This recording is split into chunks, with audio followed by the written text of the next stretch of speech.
जब तक साधु संग नहीं करोगे, भक्तों का संग नहीं करोगे, कृष्ण भक्ति का जन्म नहीं होगा, कृष्ण भक्ति प्रकट नहीं होने वाली है। स्पष्ट रूप में श्री चैतन्य महाप्रभु ऐसा वर्णन कर रहे हैं श्री चैतन्य चरितामृत मध्य लीला में। तो कितना स्पष्ट भगवान बता रहे हैं कि कृष्ण भक्ति जन्म मूल है साधु संग। जो हमारा मन होता है भक्तों का संग न करने के कई बहाने ढूंढता है कि साधु संग नहीं करने के कुछ बहाने हैं, क्योंकि ये मन बड़ा चंचल है, मन बहुत कलुषित है, इसीलिए इसमें द्वंद्व चलता रहता है। कई प्रकार के द्वंद्व, संकल्प विकल्प उत्पन्न होते रहते हैं। इसलिए मन का ही अर्थ क्या होता है? मननात् इति मनः, जिसमें संकल्प विकल्प उत्पन्न होते रहते हैं। तो ये मन कुछ बहाने देता है साधु संग नहीं करने का। क्या बहाना देता है? पहला, भक्तों का संग तो नए नए भक्ति में जुड़े हुए लोगों के लिए है ऐसा पहला बहाना। जो नए नए जुड़े हुए हैं, अभी नौसिखिए भक्त हैं, 2 4 5 6 महीने या 1 साल से जुड़े हैं, ऐसे लोगों के लिए क्या है? भक्तों का संग करना अति आवश्यक है। और फिर क्या कहता है मन? हम तो भक्ति में बहुत पुराने सीनियर हो गए हैं ये बहाना मन ऐसा बोलता है कि हम तो बहुत सीनियर हैं। और क्या बोलता है हमारा मन? हमें तो अब सभी सिद्धांतों का ज्ञान हो ही गया है, सब पुस्तकें भी पढ़ लिया है, हमें तो सब पता है। ये भी एक बहाना आता है मन में। मन हमको ऐसे कन्विंस करता है, ऐसे समझाता है। ये जो मैंने बातें लिखी है ना, ये अपने अनुभव से लिखा है कि हम भी ऐसा सोचते थे कभी, लेकिन साधु संग में रहकर ये सारी भ्रांतियाँ दूर हो गई। और क्या सोचता है मन? हमने तो सारे आचार्यों की टीकाएं भी पढ़ ही लिया है, और अब तो हम बड़ी बड़ी कथा भी करते हैं साधु संग करने की क्या आवश्यकता है? भक्तों के संग में जाने की आवश्यकता नहीं है। क्यों नहीं है? सभी आचार्यों की टीकाएं पढ़ लिया है मैंने, और बड़ी बड़ी कथाएं भी करते रहते हैं। ये एक बहाना देता है मन। और क्या बहाना देता है? जरा पढ़ेंगे कोई लास्ट वाला मैंने तो सभी शास्त्रों का सार वही नाम पढ़ा है, इसे अच्छे से समझ लिया है, इसलिए अब मंदिर जाने की कोई आवश्यकता नहीं है। अब घर में आराम से बैठकर वही नाम जपता रहूँगा। हाँ, ये भी मन एक बहाना देता है कि मैंने तो सभी शास्त्रों का सार जो है हरिनाम, इसको समझ लिया है, गुरु ने दीक्षा भी दे दी, माला भी दे दी है, इसलिए मंदिर में जाने की कोई आवश्यकता नहीं है, साधु संग करने की कोई आवश्यकता नहीं है। अब क्या करूँगा? घर में आराम से बैठूँगा और हरिनाम का जप करता रहूँगा। एक ये बहाना। वही बताएंगे जाके कि हरिनाम करो, तुम शरीर नहीं आत्मा हो, यही बताएंगे मंदिर में। और क्या बताएंगे? ये तो सब पता है मुझे, इतने सालों से सुनता आ रहा हूँ। अब क्या करूँगा? घर में बैठूँगा, कौन जाए इतना दूर मंदिर, समय खराब करना, ऑटो में बैठना, पैसा खर्चा होगा, टिकट लगेगा। इससे अच्छा क्या है? घर में ही रहकर जप करूँगा। और घर में ग्रंथ भी है भागवत, घर में पढ़ लूँगा। ये सब बहाने मन देता है। आप लोगों में से कितने लोगों को ये बहाने आते हैं मन में? आते नहीं आते मतलब अनुभव ठीक है आप लोगों का भी। तो ये बद्ध जीव है ना सभी हम लोग, इसलिए क्या ऐसे मन हमको बिल्कुल ऐसे समझाता है, ऐसे कन्विंस करता है कि आप बहुत सीनियर हो गए हो, अब कुछ करने की आवश्यकता नहीं, हरिनाम करो बस। तो ये चीज़ें हैं, कुछ मन बहाने देता है।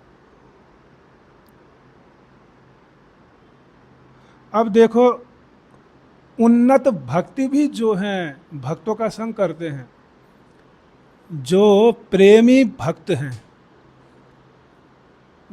वो भी भक्तों का संग कर रहे हैं। और हम लोग को मन क्या कहता है कि आप सीनियर हो, आपको ज़रूरत नहीं है, लेकिन उन्नत भक्त जैसे परीक्षित महाराज जैसे महान भक्त जिनकी रक्षा स्वयं भगवान ने किया, ऐसे महान राजा महान भक्त परीक्षित जो सुखदेव गोस्वामी का संग कर रहे हैं, आप सोचिए। और स्वयं भगवान चैतन्य महाप्रभु श्री रामानंद राय और स्वरूप दामोदर का संग करते हैं। कहाँ पर? गंभीरा में। स्वरूप दामोदर रामानंद राय इनके संग में रहते हैं। और यहाँ तक कि श्री चैतन्य महाप्रभु दक्षिण भारत की यात्रा में गए रामानंद राय का संग करने के लिए गोदावरी के तट पर। तो चैतन्य महाप्रभु से बड़े तो हम नहीं हैं, जो राधा भाव में रात दिन डूबे हुए हैं, वो भी भक्तों के संग में रहते हैं, भक्तों का संग ले रहे हैं, रथ यात्रा में नृत्य करते हैं। शयित पराणनाथ पाइनु, जहाँ लागी मदने गहने झुरी गेनु। चैतन्य महाप्रभु नृत्य कर रहे हैं और स्वरूप दामोदर चैतन्य महाप्रभु के भावों को पुष्ट कर रहे हैं, ऐसा कहकर कि चैतन्य महाप्रभु क्या सोच रहे हैं, आज तो मैंने अपने प्राणनाथ को पा लिया है, जिनके विरह में मैं इतने लंबे समय से जल रही थी। तो राधा भाव में नृत्य कर रहे हैं और स्वरूप दामोदर उनको उनके भावों को पुष्ट करते हैं।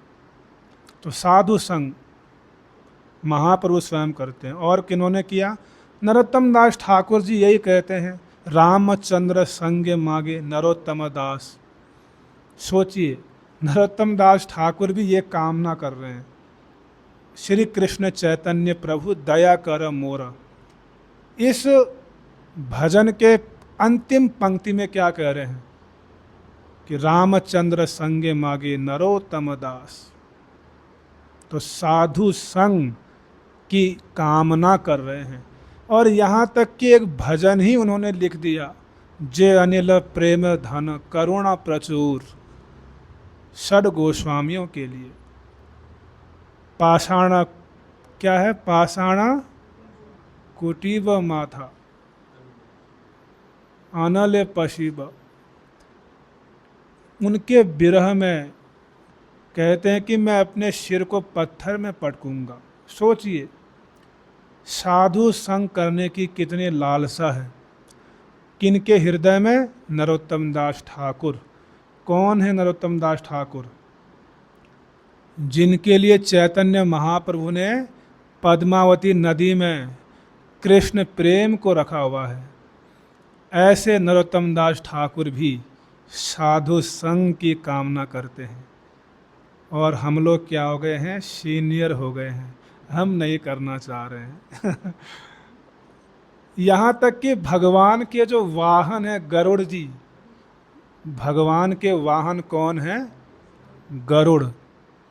वो काग भुसुंडी जी का संग करते हैं। गरुड़ जी काग भुसुंडी का संग करने गए कहाँ? नीलगिरी पर्वत में, उत्तर दिशा में पड़ता है जो हिमालय में। और गरुड़ पक्षियों के राजा हैं। तो वो भी साधु संग करना चाहते हैं, करते हैं। उनके मन में संशय है, उसको दूर करते हैं।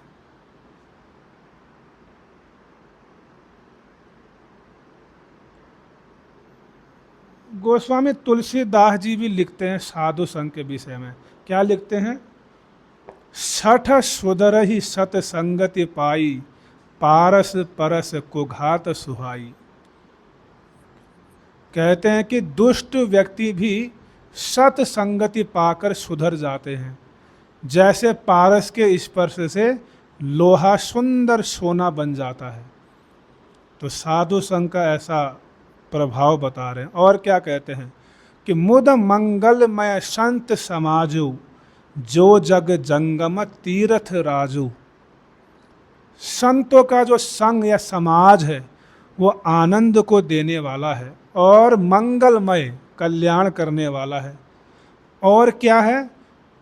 चलता फिरता तीर्थ राज है, जो जग जंगम तीर्थ राजू। साधु संघ क्या है? चलता फिरता तीर्थराज।